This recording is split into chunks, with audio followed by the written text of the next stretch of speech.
ദാസേട്ടൻ, ഈ കാണിച്ചുകൂട്ടലാണോ എന്ന് ചോദിക്കുന്നത് വളരെ പ്രധാനപ്പെട്ട ചോദ്യമാണ്. നമ്മൾ കടുപ്പം കുറച്ചെന്നൊക്കെ പറയുമെങ്കിലും ഈ കണ്ടന്റിന് വേണ്ടി എന്തും ചെയ്യുക എന്നുള്ളൊരു കാര്യമുണ്ടല്ലോ, അത് ആളുകളിലേക്ക് റീച്ച് ചെയ്യാൻ വേണ്ടിയിട്ട് എന്തൊക്കെ കാര്യങ്ങൾ ചെയ്യാം?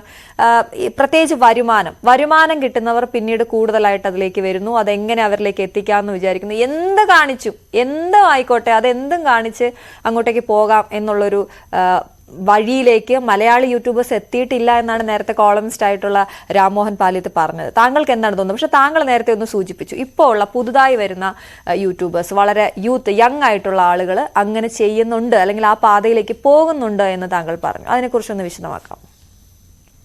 ഞാൻ പറഞ്ഞത് അവർ ആ പാതയിലേക്ക് പോകുന്നുണ്ട് എന്നല്ല, അവർ പോകാനുള്ള പ്രവണത കാണിക്കുന്നുണ്ടെന്നാണ് ഞാൻ ആധികാരികമായി പറയുന്നത്. പ്രവണത കാണിക്കുന്നുണ്ട്. ഉദാഹരണമായി പ്രാങ്ക് വീഡിയോസ് പറയാം അല്ലെ. പ്രാങ്ക് വീഡിയോ എന്നാണ് എന്താ, മറ്റുള്ള ആൾക്കാരുടെ ബലഹീനത ഉപയോഗിച്ച് നമ്മൾ പ്രാങ്ക് ആയിട്ട് നമ്മൾ വീഡിയോ ചെയ്യുന്നു. ആദ്യം ആ പ്രാങ്ക് ചെയ്ത് കഴിഞ്ഞ ശേഷമായിരിക്കും അയാൾ അറിയുന്നത് ഞാൻ പ്രാങ്ക്. അപ്പം പ്രാങ്ക് ചെയ്തപ്പെട്ട മനുഷ്യൻ ഏത് സ്വഭാവക്കാരെന്ന് പറയാൻ കഴിയില്ല. അപ്പൊ അയാൾ പ്രതികരിക്കും, എന്തുകൊണ്ട് എനിക്കിങ്ങനെ ഇഷ്ടപ്പെട്ടില്ല, എന്തുകൊണ്ട് എന്നെ അങ്ങനെ മോശമാക്കി. ചില ആൾക്കാർ അതിനുള്ള സമീപനം പാലിക്കും, ചില ആൾക്കാർ അതിന് യോജിച്ചു പോകും. പക്ഷെ ഒരു കൂട്ടം ആൾക്കാർക്ക് മുഴുവൻ ഇഷ്ടപ്പെടുന്ന രീതിയല്ല ഈ പ്രാങ്ക് വീഡിയോസ് അല്ലെ. അതുപോലെ തന്നെ മലയാളി യൂട്യൂബർമാർ വരുന്ന അടുത്തൊരു പ്രവണതയാണ് ഈ സിനിമ റിവ്യൂ. നമ്മൾ സിനിമ എടുക്കുന്നതിന് വളരെ കഷ്ടപ്പാടുണ്ട്. കുറെ ആൾക്കാരെ കഷ്ടപ്പാടിന്റെ പിന്നിലാണ് സിനിമ വരുന്നത്.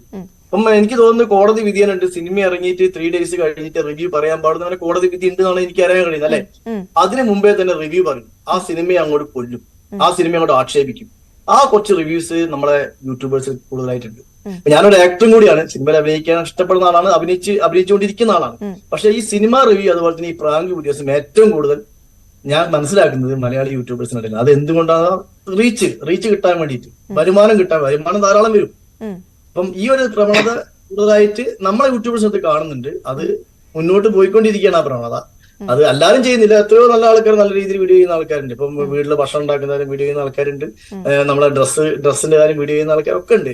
പക്ഷെ ചില വീഡിയോസ് മറ്റുള്ള ആൾക്കാർക്ക് മാനസികമായി വിഷമമുണ്ടാക്കുന്ന രീതിയിലേക്ക് മാറുന്ന സമയത്താണ് ഞാൻ നേരത്തെ പറഞ്ഞ പോലെ കോടതി വിധികളൊക്കെ വന്ന് അവർക്ക് പ്രതികൂലമായ കാര്യങ്ങൾ മാറുന്നു. അപ്പൊ അതിനൊരു മാറ്റം കൊണ്ടുവന്ന് നല്ല രീതിയിലുള്ള വീഡിയോസ് ചെയ്യാൻ വേണ്ട രീതിയിലേക്ക് ഇപ്പോഴത്തെ പുതിയ ചെറുപ്പക്കാർ ഇറങ്ങണം എന്നാണ് എനിക്ക് പറയാനുള്ളത്.